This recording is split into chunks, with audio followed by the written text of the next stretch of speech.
विद्यार्थी मित्रों केम छो मजामां। तो आपणे लास्ट लेक्चर में आणवीय सूत्र माटे प्रमाणसूचक सूत्र भणी गया बराबर। तो हवे आजना लेक्चर में आपणे तत्वयोगमिति अने तत्वयोगमितीय गणतरीओनो अभ्यास करीशुं।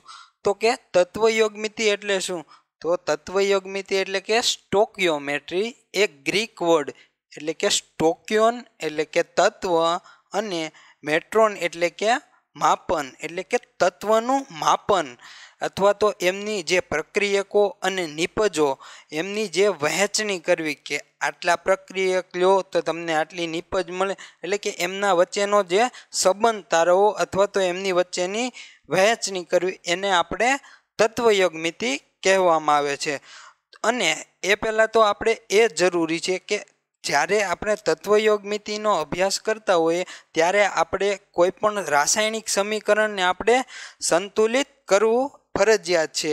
એટલે કે એમની વચ્ચે માનો કે આપને ખ્યાલ છે આપણે ભણી ગયા કે આપણે રાસાયણિક સંયોગીકરણના નિયમોમાં કે નિશ્ચિત સંરચનાનું પાલન કરતો હોવો જોઈએ। મીન્સ કે પ્રક્રિયા કોઈ થાય છે જે પ્રક્રિયક છે એટલી જ માત્રામાં નિપજ મળતી હોવી જોઈએ। એટલે કે એમના ગ્રામ અથવા તો એના જથ્થા કરતાં વધુ અથવા તો ઓછી ના મળવી જોઈએ, એટલા જ પ્રમાણમાં મળવી જોઈએ બરાબર। તો ખરેખર તત્વયોગમિતિનો મિનિંગ એવો થાય કે પ્રક્રિયકો અને નિપજો વચ્ચેનો સંબંધ દર્શાવો। તો આપણે એક એક્ઝામ્પલ લઈએ।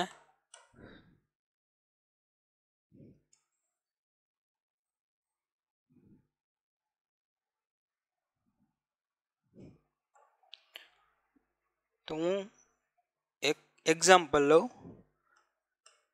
CH4 gas is O2 gas will give us H2O gas plus CO2 gas। એટલે કે અહીંયા મિથેન જે ગેસ છે એમની ઓક્સિજનની હાજરીમાં પ્રક્રિયા થાય છે। આ પ્રક્રિયાને આપણે દહન પ્રક્રિયા કહેવાય કે ઓક્સિજનની હાજરીમાં મિથેનની દહન પ્રક્રિયા બરાબર। તો આ એક પ્રક્રિયા થાય છે બરાબર। તો હવે આપણે જોવાનું છે કે ખરેખર આ સમીકરણ જે છે એ સમતોલિત છે કે નથી। તો આપણે જોઈએ તો કે કાર્બનના કેટલા પરમાણુ છે આપણે પ્રક્રિયક સાઈડ એટલે કે પ્રક્રિયકની બાજુમાં તો કે એક, જ્યારે નિપજમાં તો કે નિપજમાં પણ એક જ છે બરાબર। તો હવે હાઇડ્રોજનનો વારો કે હાઇડ્રોજનના કેટલા પરમાણુ છે? તો હાઇડ્રોજનના 4 પરમાણુ ઉપયોગમાં આવે છે, જ્યારે પ્રક્રિયકમાં આપને કેટલા પરમાણુ મળે? તો કે પ્રક્રિયકમાં જો આવી રીતે આપણે લખીએ તો આપણને 2 મળે છે બરાબર।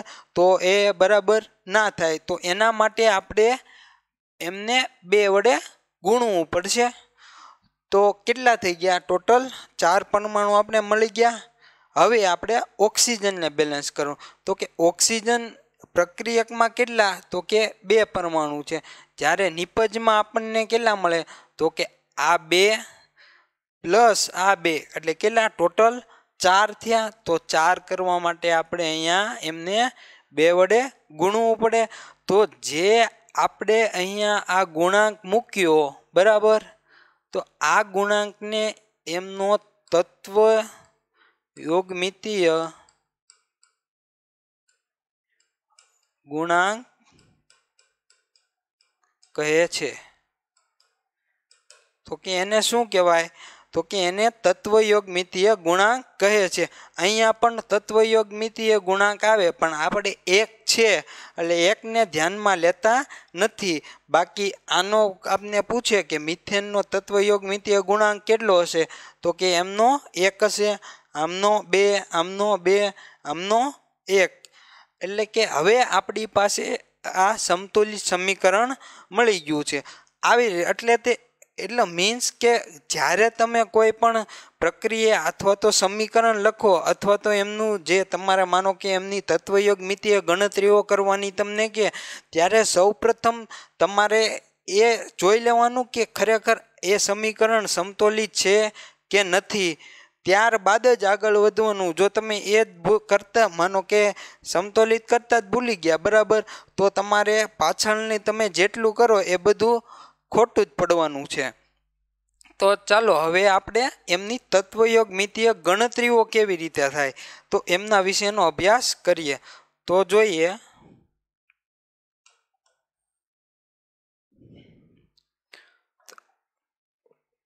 તો સૌપ્રથમ આપણે અહીંયા CH4 ગેસ બરાબર, અહીંયા O2 ગેસ, જે આપને નિપજ મળે છે H2O અને CO2 ગેસ. ઓકે, તો આપણી પાસે આ બંને પ્રક્રિયકો છે જ્યારે આ બંને નિપજો છે.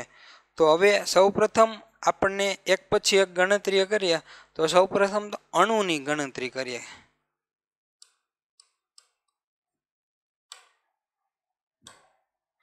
તો અહીંયા જે આપણે પ્રક્રિયા થાય છે તો એમાં કેટલા અણુ, એટલે કે અણુ એટલે એક પ્રકારે એમનો જે તત્વયોગ મિતિ આપણે ગુણાંક મૂકીએ છીએ કે એ ખરેખર તત્વયોગ મિતિ ગુણાંક એટલે કે એટલી સંખ્યામાં એમના અણુ પાર્ટિસિપેટ થતા હોય.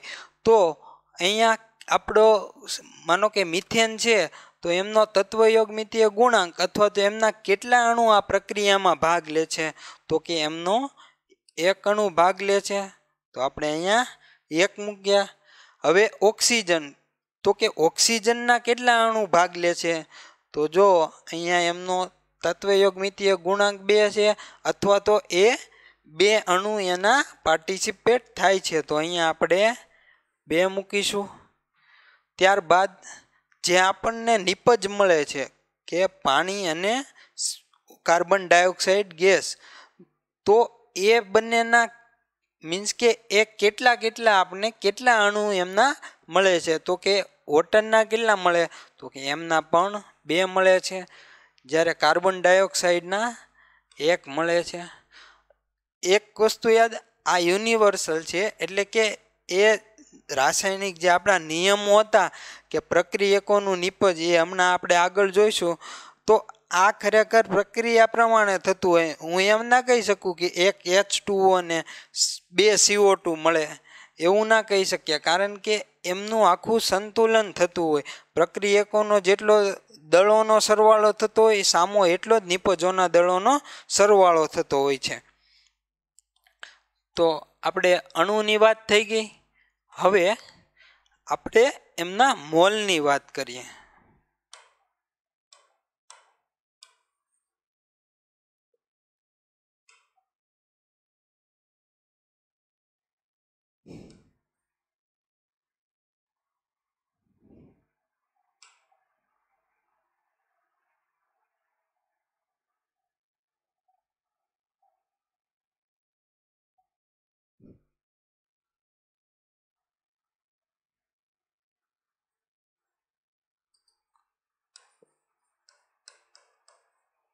મોલ, તો મોલ એટલે શું તો કે આપણે ગયા લેક્ચરમાં શીખી ગયા કે મોલ એટલે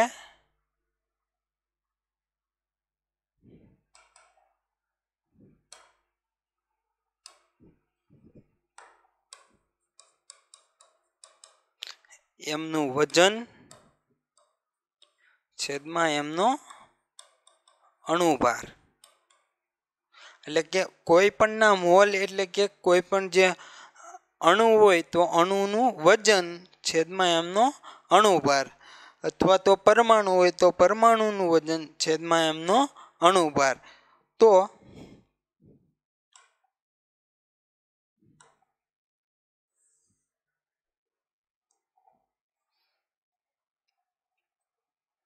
આપણે અહીંયા મોલની વાત કરતા હતા. તો આપને ખ્યાલ છે કે આમનું દળ કેટલું છે તો કે એમનું દળ એટલે મીન્સ કે કાર્બન પરમાણુનું દળ કેટલું થાય તો કે 12, અને હાઇડ્રોજનનું 1 નું 1 તો 4 ના 4 એટલે કે 12 ને 4 16 છેદમાં એમનું જે મિથેનનું કહેવાય ને કે આણ્વીય દળ, તો એમનું આણ્વીય દળ પણ 16 થશે. તો એમના મોલ કેટલા થશે? તો કે એમના મોલ 1 થશે.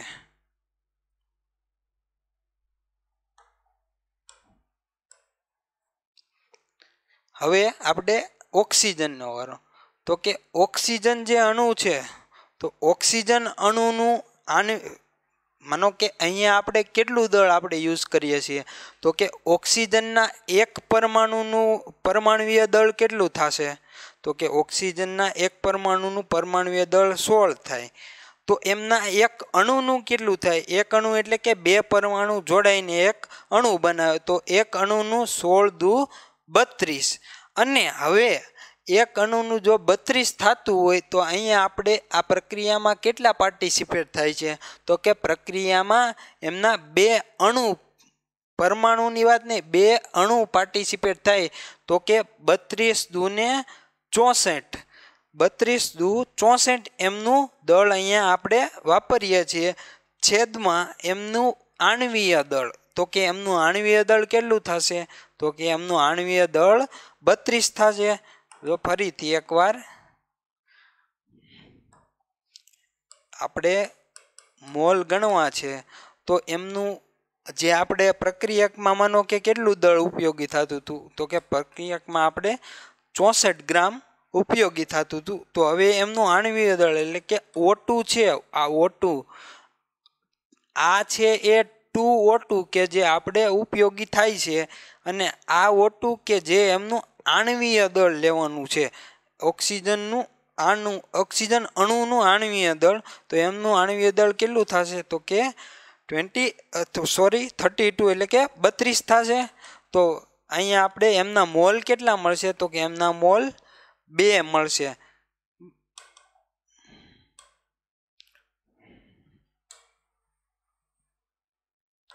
ઓકે, તો એમના મોલ આપણને 2 મળ્યા. હવે આપને જે નિપજ મળે છે, તો નિપજમાં આપણે સૌપ્રથમ H2O ની વાત કરી. તો H2O અણુ છે એટલે કે મોલેક્યુલ છે, તો એમાં એક હાઇડ્રોજનનું પરમાણુનું વેઇટ કેટલું થશે? તો કે 1, તો 2 ના 2 થશે. તેમજ જે ઓક્સિજન છે, તો ઓક્સિજનનું કેટલું થશે એમનું પરમાણુય દળ? તો કે ઓક્સિજનનું પરમાણુય દળ 16 થશે. 16 પ્લસ હાઇડ્રોજનના 2 એટલે કેટલા થયા? 18 થયા. 18 અને આપણે 18 થયા. અને આપણે એક કેટલા અહીંયા કેટલી આપને નિપજ મીન્સ કે કેટલા મળે છે? તો કે એમના 2 અણુ મળે છે. તો 18 ગુણ્યા 2 એટલે કે 18 દુ 36, 36 થયા. 36 એમનું વજન આવ્યું.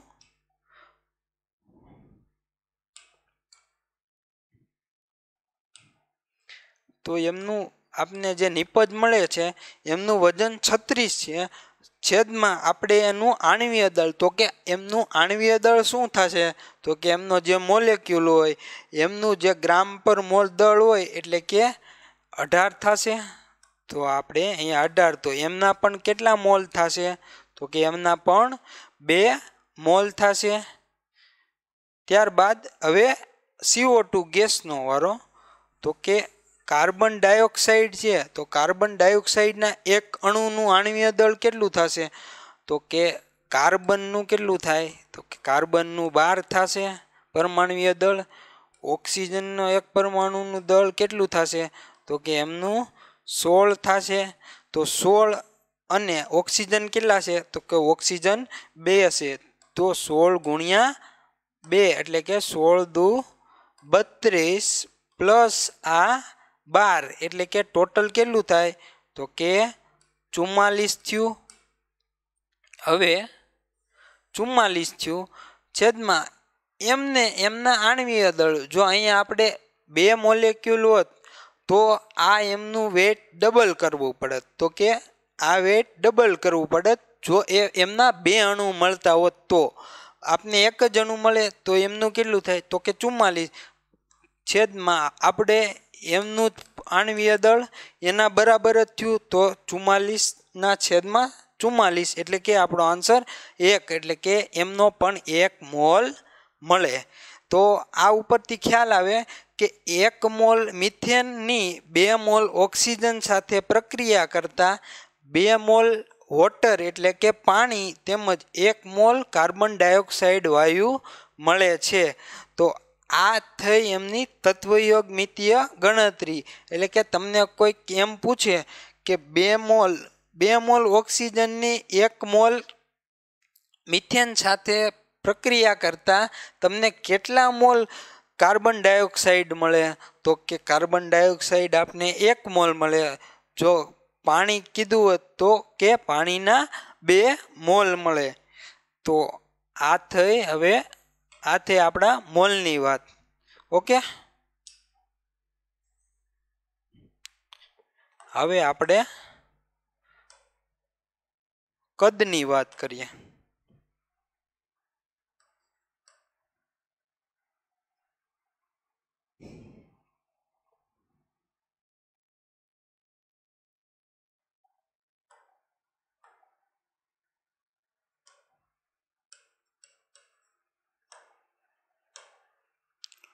કદ તો આપને ખ્યાલ છે, ફરીથી એકવાર તમને કહી દઉં મોલની વાત. જો 1 મોલ બરાબર 6.022 ગુણ્યા 10⁻23 પરમાણુની સંખ્યા, બરાબર. એટલે કે 1 મોલ એટલે 6.022 ગુણ્યા 10⁻23 પરમાણુની સંખ્યા, એટલે કે એમનો જથ્થો. તો કોઈ પણ પદાર્થ, તત્વ, સંયોજન આટલા પરમાણુ, અણુ અથવા આયન ધરાવતા હોય એટલી સંખ્યામાં, તો એમને એમનો 1 મોલ કહેવામાં આવે છે. બીજું કે જો એ પરમાણુની સંખ્યા હોય, હવે માનો કે એક વાયુ હોય, ગેસીય સ્વરૂપમાં હોય, તો આપણે શું કરવાનું, તો કે એમના 1 મોલ બરાબર આપણે 22.4 લિટર એમનું કદ આમાં ગણતરી કરવામાં આવે. જો આપણે 1 મોલ જો સોલિડ હોય આપણી પાસે, તો એમાં રહેલા પરમાણુની સંખ્યા એટલે કે 6.022 ગુણ્યા 10⁻23 પરમાણુ હોય, તો એને આપણે એનો 1 મોલ કે. જ્યારે વાયુ હોય તો વાયુમાં આપણે 22.4 લિટર એટલે કે 22.4 લિટર એમનું કોઈ પણ વાયુનું કદ થાય, ત્યારે એમને એ વાયુનો 1 મોલ કહેવામાં આવે છે. તો ખાસ યાદ રાખજો, 1 મોલ જ્યારે સોલિડ હોય ત્યારે એમાં રહેલા પરમાણુની સંખ્યા, જ્યારે લિક્વિડ હોય ત્યારે 22.4 લિટર જ્યારે એ કદ ધરાવે, એટલે કે એટલું કદ થાય ત્યારે એ વાયુનો 1 મોલ ગણવામાં આવે છે. તો અહીંયા આપને ખ્યાલ છે કે આપણે બધા ગેસિયસ ફોર્મમાં છે, એટલે કે આ પણ વાયુ ફોર્મમાં પ્રક્રિયા, આની સાથે વાયુ ફોર્મમાં પ્રક્રિયા કરે છે, અને જે આપને બંને નિપજો મળે છે એ પણ આપણને વાયુ, એટલે કે આ જે ગેસિયસ મેં કાઉન્સમાં જી લખ્યો એનો મિનિંગ એવો થાય કે એક ગેસિયસ સ્વરૂપમાં જો લિક્વિડ એલ લખેલું હોત તો એ લિક્વિડ હોત, એસ લખેલું હોત તો એ સોલિડ હોત, એટલે કે ઘન અવસ્થામાં હોત. ઓકે, તો હવે આપણે કદની વાત કરીએ. તો કે હવે આપને ખ્યાલ છે, આપને એમના મોલ મળી ગયા. તો અહીંયા એમના કેટલા મોલ છે કે જે અહીંયા આપને ઉપયોગી થાય છે, તો કે મિથેનના કેટલા મોલ છે, તો કે મિથેનનો 1 મોલ છે. તો 1 મોલ બરાબર કેટલા લિટર થતું હતું, તો કે 22.4 લિટર. એ પણ જો એક વસ્તુ યાદ રાખજો, 22.4 લિટર ક્યારે થાય, એસટીપીએ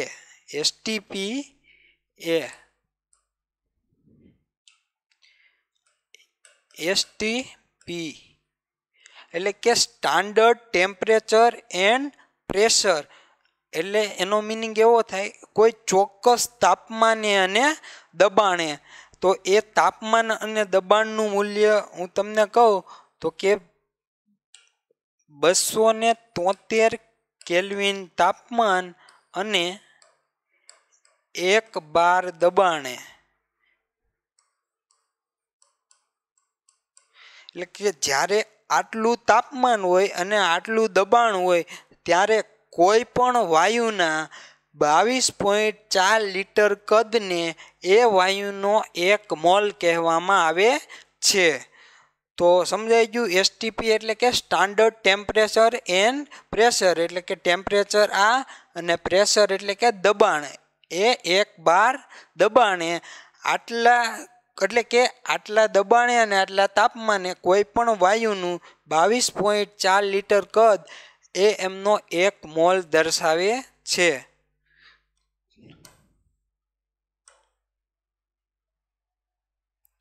તો અહીંયા આપણે આમના મોલ ઉપરથી આપણે મૂકી શકીશું. તો કે 1 મોલ બરાબર કેટલું કીધું આપને કદ? તો કે 22.4 લિટર. અહીંયા કેટલા છે? તો કે અહીંયા 2 મોલ છે. તો 22.4 ગુણ્યા 2 તો કેટલા થાય?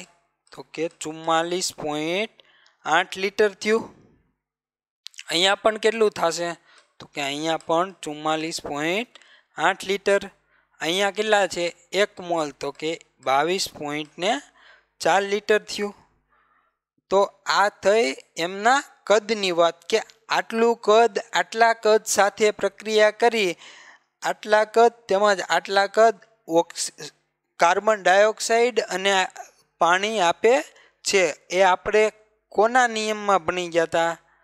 તો કે આપણે એવોગેડ્રોના નિયમમાં, કે એમના આટલા કદ, એક પ્રક્રિયકના આટલા કદ બીજા પ્રક્રિયકના આટલા કદ સાથે પ્રક્રિયા કરીને આટલા કદ નિપજ આપે છે. તો તમે જોઈ લો બંને બાજુ સેમ જ થતું હશે. તો કે આ બંનેનો સરવાળો બરાબર આ બંનેનો સરવાળો એ બંને સેમ જ રહેતો હશે. હવે આપણે દળની વાત કરીએ. તો કે કદની વાત તો થઈ ગઈ. હવે એમનું દળ એટલે કે પરમાણુય. તો અહીંયા આપણે જોઈએ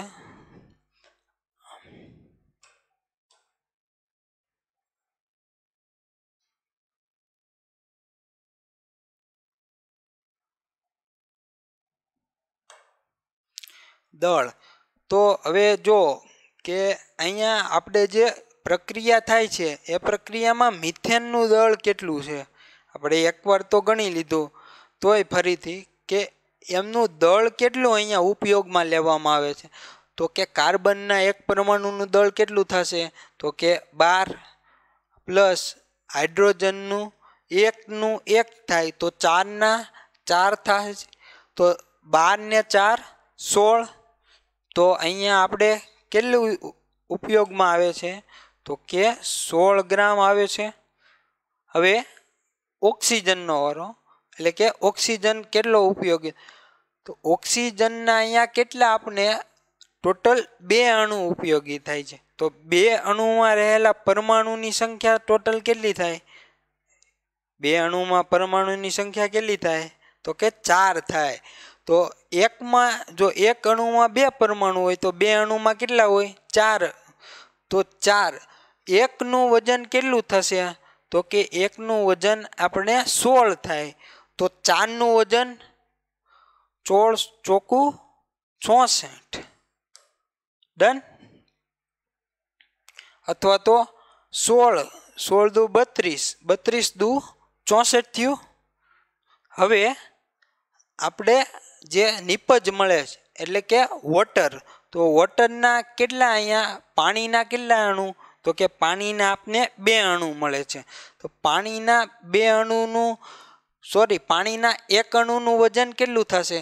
તો કે પાણીના 1 અણુમાં શું હોય? તો કે 2 હાઇડ્રોજન અને 1 ઓક્સિજન હોય. તો 1 ઓક્સિજનનું કેટલું થશે? તો ઓક્સિજનનું 16 થશે પ્લસ 2 હાઇડ્રોજનના. તો હાઇડ્રોજનના કેટલા? 1નું 1 તો 2 16. આ 16 પ્લસ 2 કેટલા ટોટલ? 18 થયા. 18 1નું 18 થયું તો 2ના કેટલા થશે? તો કે 18 દુ 36. તો અહીંયા આપણે 36 થયા. તેમજ હવે આપણે કાર્બન ડાયોક્સાઇડનું તો કે કાર્બન ડાયોક્સાઇડમાં કાર્બનનું કેટલું થશે તો કે કાર્બનનું આપણે આગળ કરી ગયા કાર્બનનું 12 પ્લસ 2 ઓક્સિજન 1 ઓક્સિજનનું 16 તો 2 નું 32 32 પ્લસ કાર્બનના 12 એટલે કે 44 થશે। તો હવે તમે જુઓ કે આ દળ છે જે આમના માનો કે મિથેનના 16 ગ્રામ એ આપણે ઓક્સિજનના 64 ગ્રામ સાથે પ્રક્રિયા કરીને 36 ગ્રામ આપણને પાણી પ્લસ 44 ગ્રામ આપણને કાર્બન ડાયોક્સાઇડ આપે છે। તો એક વસ્તુ યાદ કરો, આપણે નિશ્ચિત ભારના જે નિયમ હતો રાસાયણિક સંયોગીકરણનો નિયમ કે એમાં પ્રક્રિયકોનું દળ એ નિપજોના દળ બરાબર હોય છે। તો આપણે જોઈએ આ બંનેનો સરવાળો કરો તેમજ આ જે નિપજોનો જે દળનો સરવાળો કરો તમને બંનેનો સરવાળો સેમ મળશે। એટલે કે અહીંયા આપણે જે રાસાયણિક સંયોગીકરણનો નિયમ હતો એમનું અહીંયા પાલન થાય છે। હવે લાસ્ટ તો કે પરમાણુ।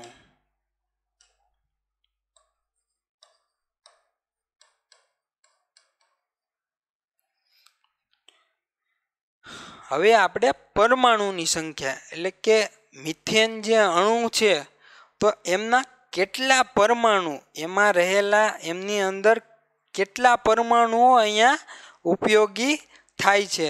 તો એ પણ પરમાણુ પણ આપણે કોની ઉપરથી મળે તો કે મોલ ઉપરથી। એ આપણે અહીંયા જોયું ને તો 1 મોલમાં કેટલા હોય તો કે 6.022 ગુણ્યા 10⁻23 ઘાત। તો અહીંયા આપણી પાસે છે આપણે મોલ તો ગણેલા જ છે, અહીંયા કેટલા મોલ છે તો કે 1 તો 1માં 6.022 ગુણ્યા 10⁻23 ઘાત। અહીંયા આપણે 2 મોલ તો 2 વડે ગુણવું પડશે આપણે 2 × 6.0 અહીંયા પણ 2 મોલ એટલે કે 2 વડે ગુણવા પડશે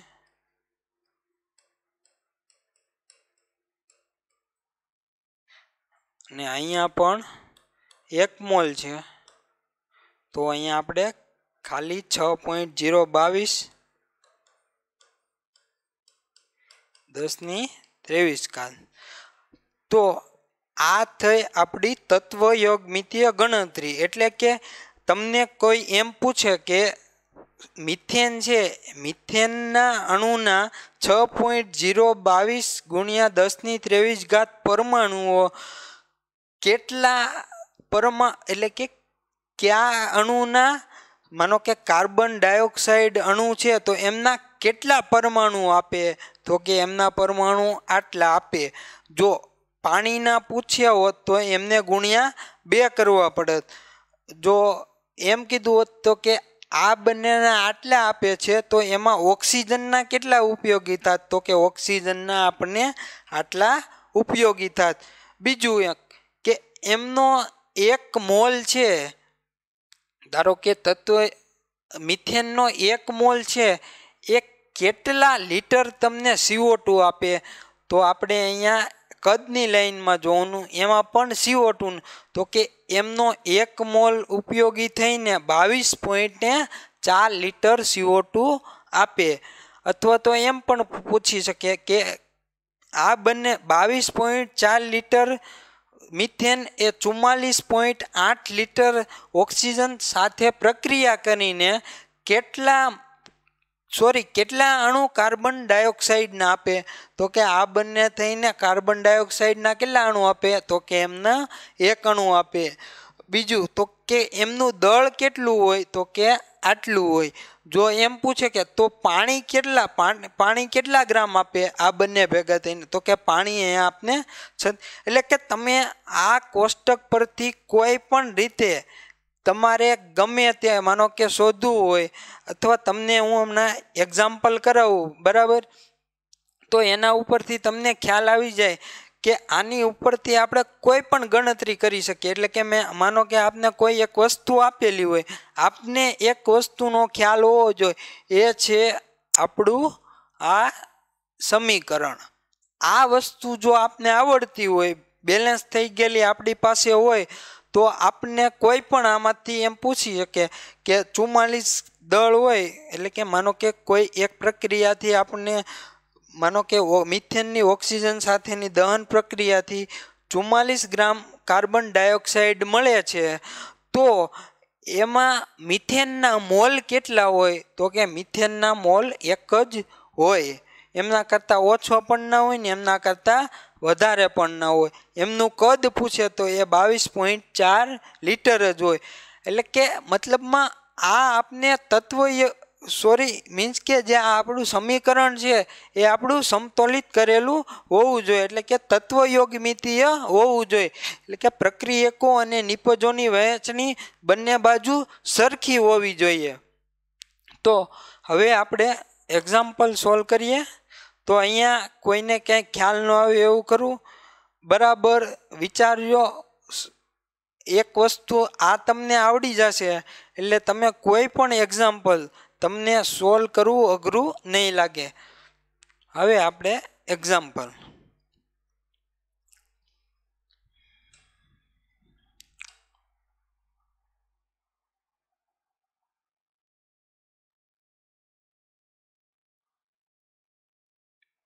તો આ તો આપણે કોષ્ટકમાં બેઠા બેઠા કે 16 ગ્રામ મિથેનના દહનથી ઉત્પન્ન થયેલ પાણીનો જથ્થો ગ્રામમાં ગણો. તો આપણી પાસે સમીકરણ હતું, સમીકરણ તમારે યાદ હોવું જોઈએ. તો આપણે ડાયરેક્ટ આ સિમ્પલ છે એટલે આપણે આમાં જોઈ લે શું કહેતા હતા. તો કે મિથેનના 16 ગ્રામ પ્રક્રિયા કરીને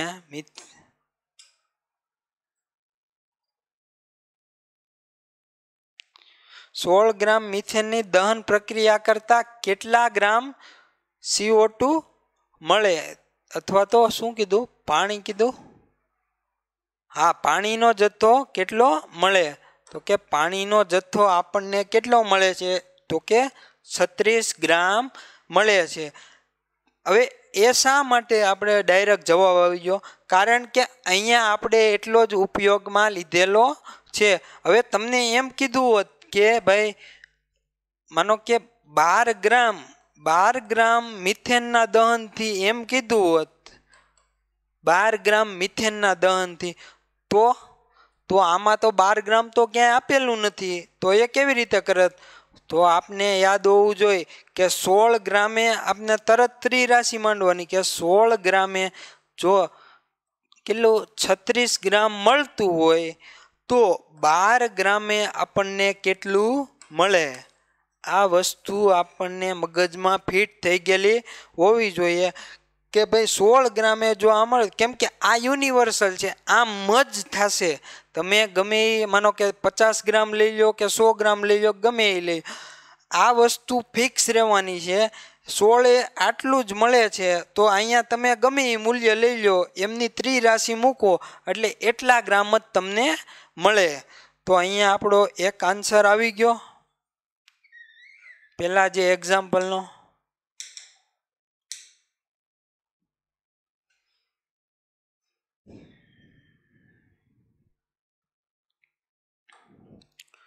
શું થયો અહીંયા? અથવા તો આપણે સિમ્પલ કે ભાઈ 16 36, તો અહીંયા પણ કેટલા કીધું આપને? 16 ગ્રામે કેટલું બંને આ છેદ ઉડી જાય કેટલા 36 ગ્રામ મળશે. આ સિમ્પલ છે એટલે કોઈ પ્રશ્ન થતો નથી. હવે શું કીધું કે દહન પ્રક્રિયાને અંતે 22 ગ્રામ CO2 ઉત્પન્ન કરવા માટે કેટલા મોલ મિથેનની જરૂર પડે? તો એ આવ્યું ટ્વિસ્ટ વાળું. તો હવે આપણે શું કીધું, તો આપણે પહેલા સૌપ્રથમ તો સમીકરણ જ લખી નાખીએ. Plus 2O2 gas will give us 2H2O plus CO2. હવે શું કીધું, તો કે દહન પ્રક્રિયા, આ આપણી દહન પ્રક્રિયાના અંતે આપણે 22 ગ્રામ CO2 મેળવવો છે. 22 ગ્રામ ઉત્પન્ન કરવા માટે કેટલા મોલ મિથેનની જરૂર પડે? તો હવે આપને આ સમીકરણ યુનિવર્સલ છે, તો આપણે આની ઉપરથી યાદ રાખવાનું કે આપણે આ દહન પ્રક્રિયાના અંતે જે યુનિવર્સલ જે સમીકરણ સમતોલિત છે એમાં અહીંયા મિથેનના કેટલા મોલ ઉપયોગી થાય છે? તો કે મિથેનનો 1 મોલ ઉપયોગી થાય છે. તો અહીંયા 1 મોલ ઉપયોગી થઈને આપણે કાર્બન ડાયોક્સાઇડ કેટલો આપે છે? તો કે કાર્બનના 12, ઓક્સિજનના 16, એટલે કે 16 દુ 32 પ્લસ 12 એટલે કે 44 આપે છે. 44 ગ્રામ. એટલે કે દહન પ્રક્રિયાના અંતે જો મિથેનનો 1 મોલ ઉપયોગી થાય તો 44 ગ્રામ આપને કાર્બન ડાયોક્સાઇડ આપે છે. તો આપને શું કીધું કે આપણે 22 ગ્રામ કરવો છે, તો આપણે ત્રિરાશિ મારી દઈએ. જો શું કહેવાય કે જો 44 ગ્રામ આપણે CO2 મેળવવો હોય તો એમના માટે 1 મોલ મિથેનની જરૂર પડે. 1 મોલ મિથેનની જરૂર પડે છે. તો આપણે કેટલો મેળવવાનો કીધો? તો કે 22 ગ્રામ આપણે CO2 મેળવવો છે, તો કેટલા મોલ મિથેનના જોઈએ? તો આમની ગણતરી કરો એટલે શું આવશે? તો કે 22/44 એટલે કે 0.5 મોલ આપણે મિથેન જોઈએ. શું? તો કે 22 ગ્રામ જો આપણે દહન પ્રક્રિયાના અંતે 22 ગ્રામ જ 44 નહીં, આપણે 22 ગ્રામ જ કાર્બન ડાયોક્સાઇડ મેળવવો હોય તો આપણે 0.5 મોલ એટલે કે અડધા મોલ એમોનિયાની જરૂર પડે. તો હવે અહીંયાથી એક નવો પ્રશ્ન પણ થાય, તો કે એમના પરમાણુની કેટલી સંખ્યા થાય? તો એ આપણે પાછું યાદ હોવું જોઈએ કે 1 મોલે 6.022 ગુણ્યા 10⁻23 જોતા હોય તો 0.5 કેટલા? એટલે કે એમની ત્રિરાશિ એટલે કે 6.022 ગુણ્યા 10⁻23 અડધા, એટલે કે એટલા પરમાણુની સંખ્યા અથવા તો એટલા મિથેનના અણુમાં પરમાણુઓની સંખ્યા જોઈએ કે જ્યારે આપણને 22.4 ગ્રામ કાર્બન ડાયોક્સાઇડ મળે. તો આ સમજાઈ ગયું. હવે નેક્સ્ટ, તો હવે શું કીધું? તો કે 22.4 લિટર કાર્બન ડાયોક્સાઇડ મેળવવા માટે મિથેનમાં રહેલા કેટલા પરમાણુની જરૂર પડે? મિથેનના અણુમાં કેટલા પરમાણુની જરૂર પડે? તો 22.4 લિટર કાર્બન ડાયોક્સાઇડ મેળવવા માટે. તો ફરીથી આપણે સમીકરણ લખીએ. CH4 gas plus 2O2 gas will give us 2H2O gas plus CO2 gas. બરાબર. તો શું કીધું કે 22.4 લિટર CO2 મેળવવું છે. તો અહીંયા આપને ખ્યાલ છે, અહીંયા CO2 આપણે આ યુનિવર્સલ સમીકરણમાં કેટલું મળે છે? તો કે 1 મોલ મળે છે. તો 1 મોલ એટલે આપણે આગળ શીખી ગયા કે જ્યારે વાયુ હોય ત્યારે એમનું 1 મોલ એટલે કે કેટલું કદ થાય? તો કે એમનું કદ 22.4 લિટર થાય. 1 મોલનું 22.4 લિટર થશે. અને અહીંયા આપણે કાર્બન ડાયોક્સાઇડ પણ કેટલો, CO2 પણ કેટલો મળે? 1 મોલ મળે છે. તો આટલું માનો કે આ પ્રક્રિયામાં આટલું મેળવવા માટે આપણે મિથેનના કેટલા પરમાણુની સંખ્યા જોઈએ? તો હવે આપણે સૌપ્રથમ તો એના મિથેનના મોલ જોઈએ. તો મિથેનના મોલ કેટલા મળે આપણને અહીંયા જોતા જ, તો કે મિથેનનો 1 મોલ મળે. તો એમના 1 મોલમાં પરમાણુની સંખ્યા કેટલી હોય, તો કે 6.022 ગુણ્યા 10⁻23 હોય. ઓકે. અને આપને ખ્યાલ જ છે, જો અહીંયા 44 મળતું હોત, 44.8 લિટર મળતું હોત, તો આમની એટલે કે મિથેનના જે પરમાણુની સંખ્યા છે એમની એ અડધી થાત. પરંતુ આપને 22.4 લિટર CO2 મળે છે. તેથી એમ આપને જે અહીંયા જવાબ કે મિથેનમાં રહેલા પરમાણુની કેટલી જરૂર પડે, તો કે એમના આટલા જ પરમાણુની જરૂર પડે. જો એમ કીધું તો કે આમનું 22.44.8 લિટર મેળવવા માટે તો આમના તો પણ આ જ રહેત. પણ જો અહીંયા 22.4 કીધું હોત ને તો અહીંયા સંખ્યા અડધી થઈ જાત, કેમ કે આ ખરેખર આપને 44.8 લિટર મળે છે આ પ્રક્રિયા. એટલે કે એમના 1 મોલે 22 નહીં પણ 44.8 લિટર મળે છે. તો અડધા એટલે કે 44, આના અડધા એ કેટલું મળે, તો કે આમનું પણ અડધું થાય. તો આમની સંખ્યા પણ અડધી થશે. તો એવી રીતે યાદ રાખવાનું, આપણને કોઈ પણ રીતે ફેરવીને ગમે એમ પૂછે, આપણે જવાબ આવી જવો જોઈએ. હવે એક લાસ્ટ એક્ઝામ્પલ કે જે તમારે હોમવર્કમાં કરવાનું છે. તો શું છે કે દહન પ્રક્રિયાને અંતે 18 ગ્રામ H2O ઉત્પન્ન કરવા માટે કેટલા લિટર મિથેનની જરૂર પડે. તો તમારે અહીંયા આપણે જે આ કોષ્ટક છે એમનો ઉપયોગ કરવાનો. પણ જો બને ત્યાં સુધી જેટલી આપણાથી ગણતરી, માનો કે હું કેવી રીતે તમને એમનું સમતોલિત સમીકરણ લખાવીને કરાવતો હતો કે તમારે એ કોષ્ટક એમાં તો આપણે વેલ્યુ ગણેલી છે, પણ ફરીથી આપણે ગણવાની કે જેથી કરીને આપણે વધારે ખ્યાલ આવે કે આટલા, માનો કે 18 ગ્રામ આપણે H2 ઉત્પન્ન કરવું હોય તો કેટલા લિટર મિથેનની જરૂર પડે. તો એ આપને કોષ્ટક પ્રમાણે તો મળી જ જશે, પણ જેમ ગણતરી કરીને મેળવશો તો તમને વધારે યાદ રહેશે. તો આ હતી આપણી તત્વયોગમિતિ અને તત્વયોગમિતિય ગણતરીઓ કે જે પ્રક્રિયકો અને નિપજોનો જે ગણતરીઓ એટલે કે એમના મોલ છે, દળ છે, કદ છે, એમના વચ્ચેનો સંબંધ દર્શાવે છે. તો એ તે આપણી તત્વયોગમિતિય ગણતરીઓ. તો આજના લેક્ચરમાં આપણે અહીંયા સુધી રાખીશું. આમના એક્ઝામ્પલ જે આપેલું છે એ સોલ્વ કરજો અને આમાં થોડીક વધારે બીજા એક્ઝામ્પલ જે તમને મળે એમની વધારે પ્રેક્ટિસ કરજો. હવે આપણે નેક્સ્ટ લેક્ચરમાં આપણે લિમિટિંગ રિએજન્ટ એટલે કે સીમિત પ્રક્રિયકોનો અભ્યાસ કરીશું. તો અહીંયા સુધી રાખીએ. Thank you.